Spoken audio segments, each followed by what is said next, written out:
Oke, pasien yang mengirimkan ini nanya ke saya, katanya gini, dokter Indra, nanti kalau benda kliniknya dimusnahkan, kalau memang ada isinya, ada jinnya, apa jinnya nggak nyerang kami, katanya.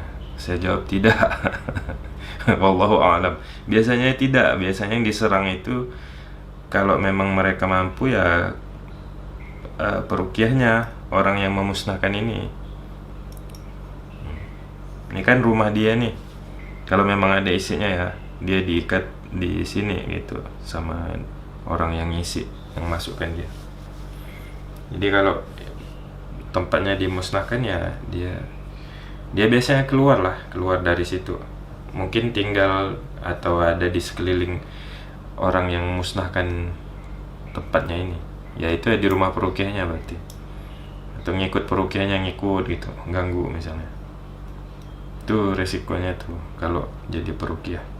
Ya ini salah satu bagian dari itulah, dari yang dikerjakan sebagai seorang perukiah. Ya insya Allah tidak ya, insya Allah tidak akan mengganggu bapak ibu yang punya ini. Oke pemirsa, jadi gini, ini adalah bagian dari taubat ya, bagian dari taubatnya pasien dan keluarganya. Saya lupa nih gimana cerita detailnya. Kalau tidak salah ini mereka temukan di rumah, entah punya orang tuanya mungkin atau siapa, saya lupa ya. Intinya ini ada di rumah dan ini biasanya menimbulkan masalah. Kalau benda ini memang benar ada isinya, ada kodam jinnya, kalau benda ini kita masukkan dalam rumah atau kita taruh di tempat usaha kita misalnya kan, sama saja kita menaruh jin di situ. Kita taruh di kamar kita, sama juga kita masukkan jin ke kamar kita. Nanti anak kita diganggu, istri kita diganggu, kita diganggu, tidur sering mimpi buruk, kadang-kadang tindihan, rumah itu kesannya angker, ada penampakan, ada bunyi, ada suara, ada benda-benda yang bergerak, rumah terasa panas, mudah emosi, mudah marah, kemudian malas ibadah atau sakit, selalu sakit. Kalau datang ke rumah sakit kepala, sakit kaki, sakit pinggang, sakit perut, macam-macam. Itu makanya ini dimusnahkan. Yang kedua, karena benda ini sudah ada ikatan dengan kesyirikan. Nih, benda ini nih kalau dilihat dari bentuknya mungkin suatu penangkal, katakanlah seperti itu ya. Wallahu alam, saya tidak tahu pasti ya. Katakanlah seperti itu, ini adalah suatu penangkal. Nah, ini termasuk perbuatan syirik. Kenapa? Karena penangkal seperti ini termasuk atau tergolong dalam tamimah. Kata Nabi SAW, siapa yang menggantungkan tamimah maka dia telah berbuat syirik. Orang yang menggantungkan tamimah, orang yang memakai tamimah, itu dia ada kecenderungan, hatinya itu cenderung kepada sesuatu selain Allah. Nah itulah dia perbuatan syirik. Di satu sisi dia berdoa minta pertolongan, minta perlindungan kepada Allah. Di satu sisi dia meyakini ada benda selain Allah yang bisa memberikan perlindungan, memberikan keselamatan. Tamimah ini dia ada dua model. Orang yang menggantungkan tamimah atau memakai tamimah itu akan terjatuh dalam salah satu dari dua model atau dua keadaan ini. Yang pertama adalah syirik akbar atau syirik besar. Yang kedua adalah syirik asghar atau syirik kecil. Syirik akbar, kalau dia meyakini benda ini dengan sendirinya punya kekuatan, punya kuasa, punya kemampuan untuk memberikan perlindungan, untuk menolak mudarat, atau untuk mendatangkan rezeki misalnya, atau yang lainnya selain dari Allah. Dia meyakini ada sesuatu di dunia ini selain Allah yang ikut mengatur alam semesta ini benda ini. Itu keadaan yang pertama. Keadaan yang kedua adalah dia terjatuh kepada syirik kecil atau syirik asghar, yaitu apabila dia tetap meyakini bahwa Allah yang memberikan perlindungan, Allah yang memberikan keselamatan, tapi melalui perantara benda ini. Itu yang sering apa istilahnya tuh syubhat yang ada di masyarakat kalau yang pakai jimat itu ya, yang misalnya kertas ditulis-tulis Arab, dilipat, ditaruh di dompet, digantung di pintu. Kata mereka ini hanya sebab yang memberikan kesembuhan, yang memberikan pelindungan, yang memberikan keselamatan itu Allah katanya. Yang mendatangkan rezeki ke toko kita itu Allah. Ini hanya perantara saja katanya. Itu menurut keyakinan mereka. Masalahnya adalah Nabi sudah menghukumi tamimah itu syirik. Titik. Kata Nabi, siapa yang menggantungkan tamimah maka dia telah berbuat syirik. Tuh, apakah dia syirik besar atau syirik kecil itu terkembali kepada hatinya.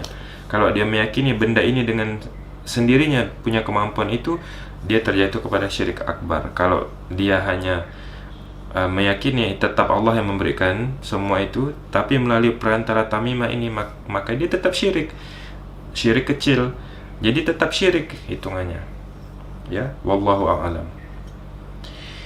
Nah, ada lagi yang bilang gini, kenapa keris itu dihancurkan? Itu kan peninggalan budaya, itu kan sayang nih, bla bla bla bla. Para pemirsa yang dirahmati oleh Allah Subhanahu wa taala, peruqyah itu tidak melawan budaya. Peruqyah itu tidak benci dengan budaya. Tidak. Yang menjadi lawan peruqyah syar'i adalah kesyirikan. Kesyirikannya, bukan budayanya. Jadi janganlah dilihat ini peruqyah ini sedang menghancurkan keris. Peruqyah sedang menghancurkan benda kesyirikan. Dalam hal ini qadarullah, yang jadi benda kesyirikannya adalah keris. Ya ini oke lah, benda ini keris lah disebutnya kan, keris kecil atau bahkan ada yang besar-besar. Nah, kalau benda ini yang dijadikan benda kleni, yang dianggap bisa memberi tuah, bisa ini dan itu, atau apabila ini diisi kodam jin sehingga bisa begini dan begitu, ketika seseorang itu ingin bertaubat dari kesyirikan, maka dia akan menghancurkan ini. Nah, ini adalah pen. Jangan dilihat ini pen, wah itu kan pen masih bisa dipakai untuk nulis untuk anak sekolah, sayang bla bla bla bla. Bukan itu. Itu yang dilihat oleh orang. Yang dilihat oleh peruqyah ini adalah benda kesyirikan. Itu yang dilihatnya. Jadi berhentilah mengatakan peruqyah itu sayang, pedang itu kan peninggalan budaya, pedang itu kan hanya itu bla bla bla. Itu yang mereka lihat itu sebatas apa yang dipegang oleh peruqyah. Nah, akhirnya seolah-olah itu menyerang. Tapi inilah ya, kalau orang tidak ngerti tauhid itu ya seperti itu ngomongnya. Kita itu benar-benar menegakkan tauhid dan kita takut berbuat syirik. Kita harus takut, sebagai muslim itu kita harus takut berbuat syirik. Kita harus takut. Kenapa? Karena perbuatan syirik itu, kalau kita mati dalam keadaan belum bertaubat, tidak akan Allah ampunkan. Tidak akan Allah ampunkan. Dan tempatnya itu di neraka jahanam. Makanya kita itu harus takut dengan syirik, termasuk benda-benda yang sudah ada asosiasi dengannya. Nabi itu SAW menutup segala bentuk benda, segala bentuk perbuatan, segala bentuk sarana, properti yang mengantarkan kepada kesyirikan. Contoh, Nabi melarang meninggikan kuburan. Nabi melarang menulis di nisan misalnya kan. Nabi melarang kuburan itu dikasih lampu. Nabi melarang mendirikan tempat ibadah di kuburan. Meninggikan kuburan itu bukan perbuatan syirik. Bukan menulis di kuburan. Misalnya dikasih nama, misalnya Syekh Indra Permana misalnya.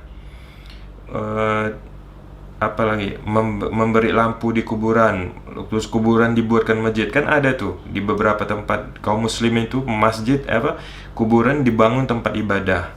Itu tidak syirik, cuman itu mengantarkan kepada kesyirikan, makanya dilarang oleh Nabi gitu. Apalagi benda-benda ini yang udah jelas-jelas syirik, makanya harus dihancurkan.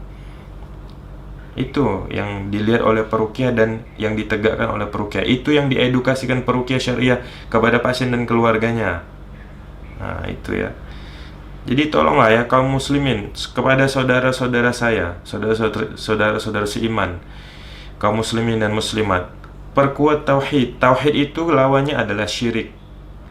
Tidak akan pernah bersatu antara tauhid dengan syirik, sebagaimana tidak akan bersatu sunnah dengan bid'ah. Tidak akan pernah bersatu. Kalau hidup kesyirikan, pasti tauhid itu mati. Kalau hidup suatu perbuatan bid'ah, pasti sunnah itu mati. Selalu seperti itu, karena tidak akan pernah bersatu. Nah, apalagi ini, perbuatan syirik ini sebesar-besarnya dosa yang dilakukan manusia kepada Allah Subhanahu wa taala. Ada orang berzina. Berzina itu perbuatan dosa besar, oke. Itu perbuatan maksiat, perbuatan dosa. Tapi dibandingkan dengan syirik, perbuatan syirik itu jauh lebih berbahaya. Makanya perbuatan syirik seperti ini mendapatkan porsi perhatian yang lebih besar. Dan kesyirikan yang terjadi di muka bumi itulah yang menjadi alasan kenapa Allah mengutus para rasul. Dari zaman Nabi Adam alaihi salam sampai ke rasul pertama, yaitu Nabi Nuh alaihi salam. Itu kan ada sekitar 10 kurun, sekitar 10 abad. Ya sekitar 10 kurun, saya lupa 10 abad apa 1000 tahun apa 10.000 tahun. Nah, dalam kurun itu dari masa Nabi Adam alaihi salam ke Nabi Nuh alaihi salam, itu kan banyak terjadi perbuatan maksiat, banyak terjadi perbuatan dosa, ada pembunuhan, ada perzinaan mungkin, ada pencurian mungkin, pemukulan, perjudian. Tapi kenapa setelah 10 kurun baru Allah utus seorang rasul, yaitu Nuh alaihi salam? Karena ketika zaman itu sudah terjadi kesyirikan di muka bumi. Kesyirikan yang pertama kali terjadi di muka bumi itu pada kaum Nabi Nuh alaihi salam, yang mereka membuat patung untuk Wat, Suwa, Yaghut dan Nasr. Itu 5 orang soleh yang hidup di masa itu. Ketika mereka meninggal, orang-orang setelahnya mendirikan, pertama sering duduk-duduk di situ, di tempat mereka biasa bermajlis duduk, untuk mengenang mereka, biar semangat beribadah. Nanti syaitan membisikkan, ayo buat patung, dibuat patung. Ini patung Wat, ini patung Suwa, Yaghut dan Nasr, 5 orang soleh itu dibuatkan patung. Lalu generasi itu wafat, meninggal, datang generasi berikutnya yang tidak tahu, dan seterusnya ya, generasi seterusnya yang tidak tahu untuk apa patung ini dibangun, untuk apa patung ini dibuat, lalu diletakkan di tempat-tempat 5 orang soleh itu biasa bermajelis. Dulunya syaitan membisikkan, bangunlah, buatlah, letakkanlah patung-patung ini di sini, supaya kalian itu mengenang mereka, supaya dengan melihatnya itu kita jadi semangat beribadah. Belum dibisikkan untuk disembah. Nah, ketika setelah terjadi pergantian generasi berikutnya, syaitan membisikkan kepada mereka untuk menyembah patung-patung itu. Ketika itulah terjadi kesyirikan di muka bumi. Mereka menyembah kepada Allah, mereka berdoa kepada Allah, minta perlindungan, minta rezeki segala macam kepada Allah, tapi juga menyembah kepada patung-patung ini. Itulah dia perbuatan syirik. Itu. Ada yang debat, kalau gitu candi juga harus dihancurkan dong, katanya. Subhanallah. Candi itu tempat ibadah orang kafir ya, orang selain Islam ya kan, disebut orang kafir. Ada candi Hindu, ada candi Buddha, itu tempat ibadah orang kafir. Itu bukan orang itu bukan orang musyrik, itu orang kafir. Orang kafir itu orang yang di luar Islam, yang tidak mengakui Allah itu Tuhan dan tidak beriman kepada Nabi Muhammad SAW sebagai Rasul, sebagai utusan Allah. Itu namanya kafir, bukan syirik. Syirik itu yang terjadi pada orang-orang Islam ini. Dia mengakui Allah itu Tuhan, dia mengakui Allah itu yang memberi rezeki, yang menghidupkan, mematikan, memudahkan, menyulitkan, melindungi, memberikan kemudaratan, tapi dia juga percaya ada selain Allah yang bisa melakukan itu, gitu. Itulah namanya perbuatan syirik. Jadi mengadakan sekutu bagi Allah. Tadinya Allah ini satu, esa, yaitu yang kita tauhidkan, Allah yang dengan rububiyah dan uluhiyahnya. asma wa sifatnya. Sekarang ada sesuatu yang lain di dunia ini yang setara dengan Allah. Nah, itu namanya perbuatan syirik. Gitu. Ya, tempat ibadah orang kafir ya tidak dihancurkan, kan mereka tidak memerangi kita. Dan dalam perang pun kalau Allah takdirkan kaum muslimin berperang dengan orang-orang kafir, tempat ibadah kan tidak dirusak. Gitu adabnya. Anak-anak tidak dibunuh, orang tua, wanita tidak dibunuh, tempat ibadah tidak dihancurkan. Itu adab orang Islam. Seperti itu. Jadi tolonglah, coba kita belajar sama-sama, belajar tauhid supaya kita faham, ya, supaya kita faham. Sekarang ini sudah banyak kesyirikan, ya, bukan hanya sekarang, dari dulu. Maksud saya, sekarang kesyirikan itu sudah sangat tersebar bahkan di media. Lihat aja di YouTube. Di YouTube itu banyak tukang sihir, banyak dukun membuat konten, mereka tampil. Orang-orang senang menontonnya. Ayo belajar tauhid supaya kita tahu mana perbuatan syirik, mana yang harus dihindari, mana yang harus ditakuti. Jadi kita itu tahu proporsinya. Kenapa sih peruqyah itu harus membakar, menghancurkan benda-benda ini, menghancurkan jimat, benda-benda klenik, benda-benda pusaka? Kenapa sih? Kenapa tidak dibiarkan aja? Nah, itu.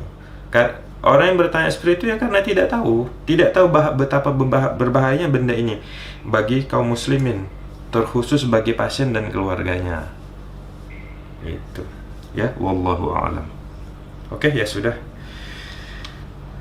Saya akan membakar benda-benda ini insyaallah. Sebelum itu kita bacakan dulu beberapa ayat untuk insyaallah untuk menetralisirnya lah. Ya, wallahu a'lam. A'udzu billahi minasy syaithanir rajim. Wala in sa'altahum man khalaqas samawati wal arda la yaqulunna Allah. Qul afara'aytum ma tad'una min dunillah in aradani Allahu bidurrin hal hunna kashifatu durrih aw aradani birahmatin hal hunna mumsikatu rahmatih. Qul hasbiyallah alayhi yatawakkalul mutawakkilun. وقل جاء الحق وزهق الباطل إن الباطل كان زهوقا وقل جاء الحق وزهق الباطل إن الباطل كان زهوقا وقل جاء الحق وزهق الباطل إن الباطل كان زهوقا أولم يرى الذين كفروا أن السماوات والأرض كانتا رتقا ففتقناهما وجعلنا من الماء كل شيء حي فلا يؤمنون براءة من الله ورسوله إلى الذين عاهدتم من المشركين براءة من الله ورسوله إلى الذين عاهدتم من المشركين براءة من الله ورسوله إلى الذين عاهدتم من المشركين. Oke. Insyaallah cukup.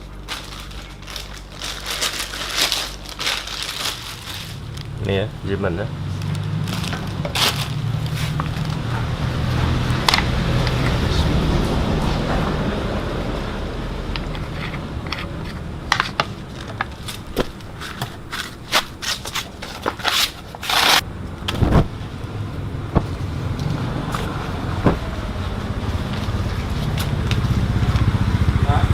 Ya.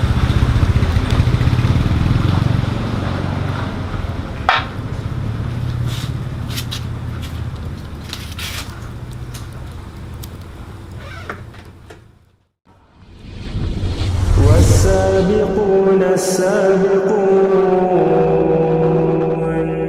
أولئك المقربون في جنات النعيم في جنات النعيم ثلة من الأولين وقليل من الآخرين